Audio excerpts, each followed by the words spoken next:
G'day everyone, it's Justin, one of the three dads from Australia, coming to you today from a Sydney shopping centre car park while I'm recharging the Hyundai IONIQ 5.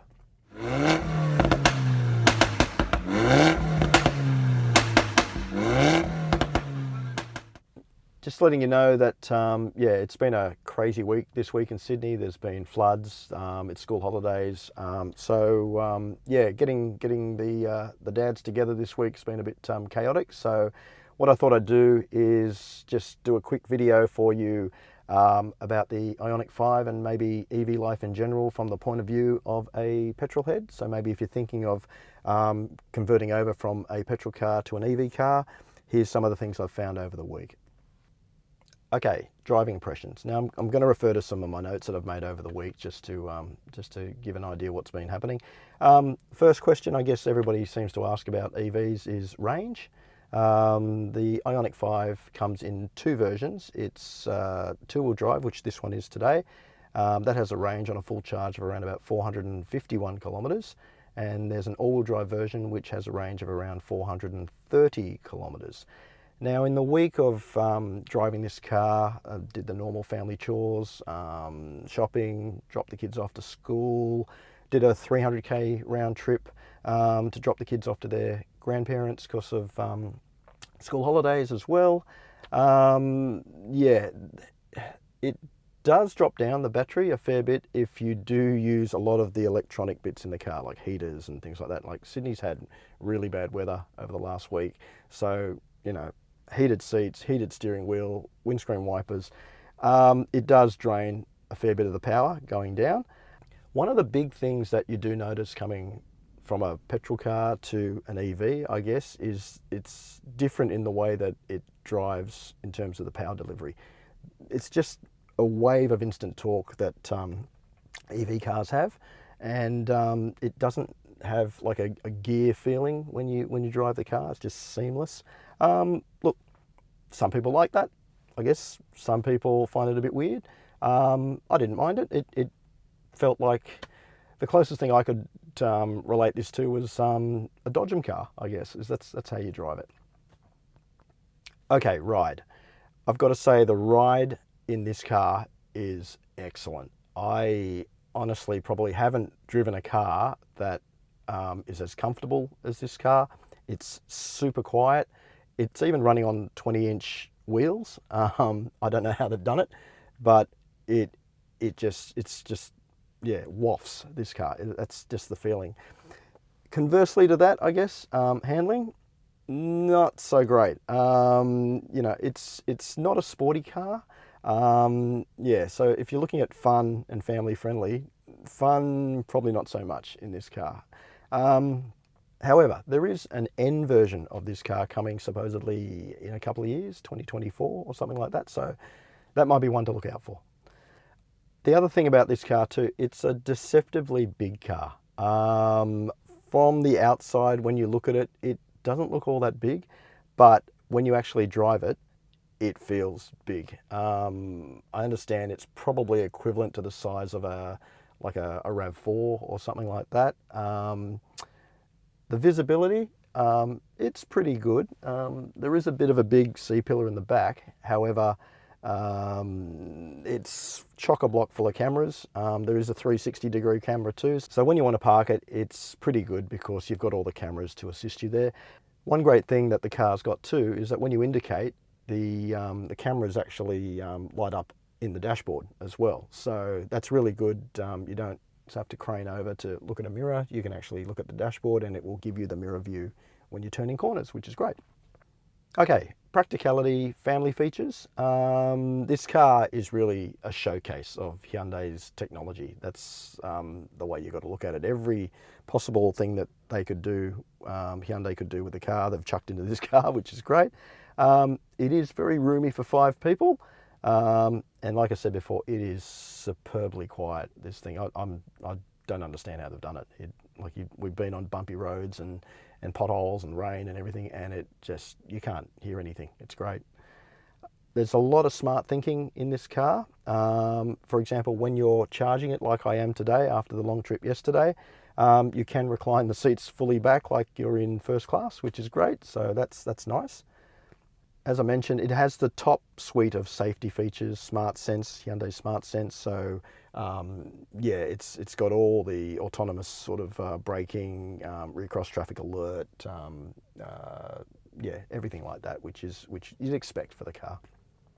The other thing it's got too is remote parking. It's on the key fob, and you can actually use it to move the car forward into tight spaces or things like that. So in all honesty, I haven't really tried it, but I don't know how often you'd want to try it, but yeah, no, that's an interesting feature. I got to say though, it has a lot of tech, so if you're not comfortable with tech, it can feel a bit intimidating to know how it all works. Also too, there's not an awful lot of buttons in the cabin. Everything is in the menu system in the car. So again, yeah, if you need to figure out how to do things, the manual's about that thick, so you're going to have to go through and spend some time and figure it out. I guess it's like any new technology, mobile phones, things like that. You know, there's plenty of things on my mobile phone that I don't use that but I've got it on the phone. So the boot, it's large. It's a little bit shallow because of the design of the C-pillar at the back there. But you know, we fit to 3 people's luggage to go down to the grandparents, and it was all fine. So that's good.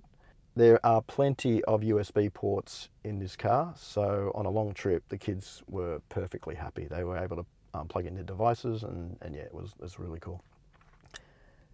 They also have rear vents in the back for the kids too, so that's another great feature. It feels like that they've electrified everything in this car that can be electrified. You know, it's even got heated rear seats, and they are electrically adjustable as well, which you can adjust it from the passenger seat. So yeah, they've really taken advantage of powering up everything that's electric. So, got to say, the exterior door handles, they do pop out. They are a little bit weird to use if you're not used to them. I've had a few passengers that have come up to the car and haven't quite figured out how to open the car or shut it. You figure it out after a while, but yeah, it's not as simple as just normal car handles. There is another great feature that this car has. It's called vehicle to load. What you can do is actually plug in a adapter plug to where you charge the car, and you can send power from the car to, say, 240 volt things, like if you want to go camping or something, or have a kettle or a light or something like that. That's a really great feature. This car also has the ability to tow up to about 1,600 kilos, but judging from the way I drove it this week and watching the power drop down, I wonder how that's going to affect the battery life if you're towing something. So. Okay, in terms of value for money, this car, the 2-wheel drive version, has a list price of $71,900, and the all-wheel drive is $75,900. It comes with a 5-year unlimited kilometre warranty. The battery in the car has an 8-year 160,000 K battery warranty. We live in New South Wales, so there is some rebates for having an EV car. I think it's about $3,000. But when I looked it up, it looks like it's only for cars up to about 68,750. So I don't think that the IONIQ 5 is actually applicable for that. However, it looks like it is exempt from registration stamp duty, which is for all EVs under $78,000. So that could possibly save you up to around about $2,600, $2,700 when you register the car.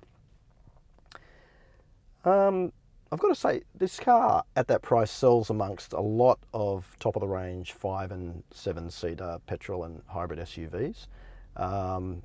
Now, it is exceptionally well equipped if you like technology, but you are sport for choice at that price range. In terms of EVs as well, I suppose there are a lot of EVs at that level now too. You've got, just looking at price lists and things, the Tesla Model 3, Polestar, the Volvo XC40, they're all around about that price range. So yeah, it makes it interesting.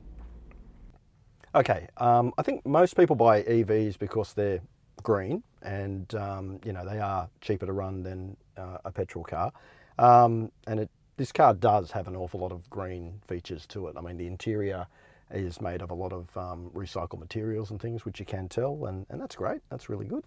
And it is cheaper to run maybe in terms of actual fuel costs, I suppose.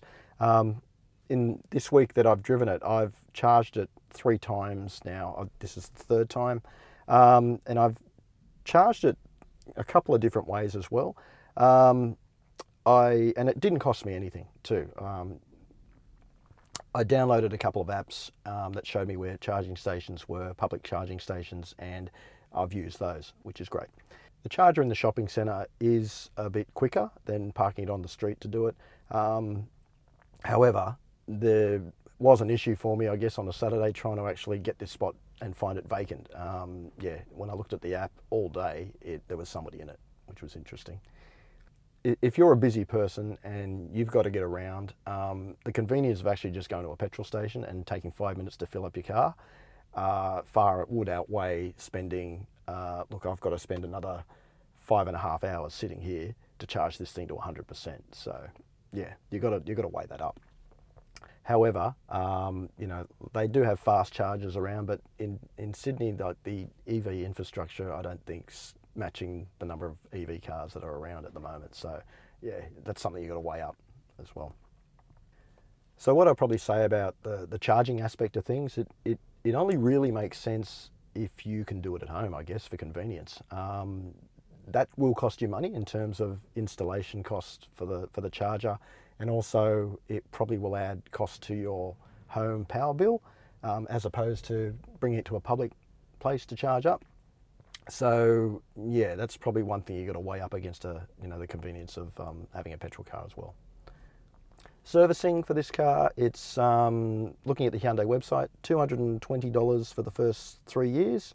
You charge it every year or 15,000 Ks, and then it's a big one at the 4th year, which is $804, and it drops back down to $220 for the 5th year.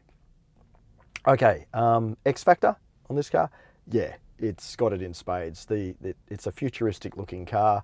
I've had so many people just stop and look at the car, wave, come up to us, chat about the car. Yeah, it's a stunning looking car, this car. It's definitely one that when you park it, you look back at it. Yeah.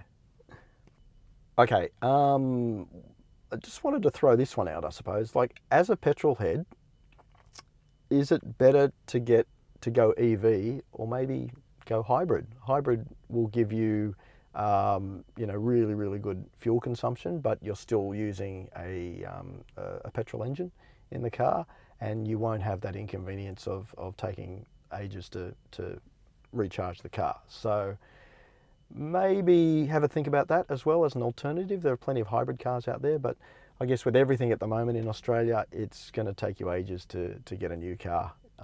So yeah, you've got plenty of time to think about it. All right, I just want to put a big thank you out to our friends at Hyundai Australia for the loan of the IONIQ 5. It's been an interesting week for a petrol head in an EV car. Yeah, it's a really, really nice car. However, I don't know if I could live with it if I didn't have a charger at home. Coming in and filling it up, charging it up is just yeah, too much time out of my day. So yeah. Okay, thanks everyone. The boys will be back soon, and we'll come back to you with some more videos. See you later.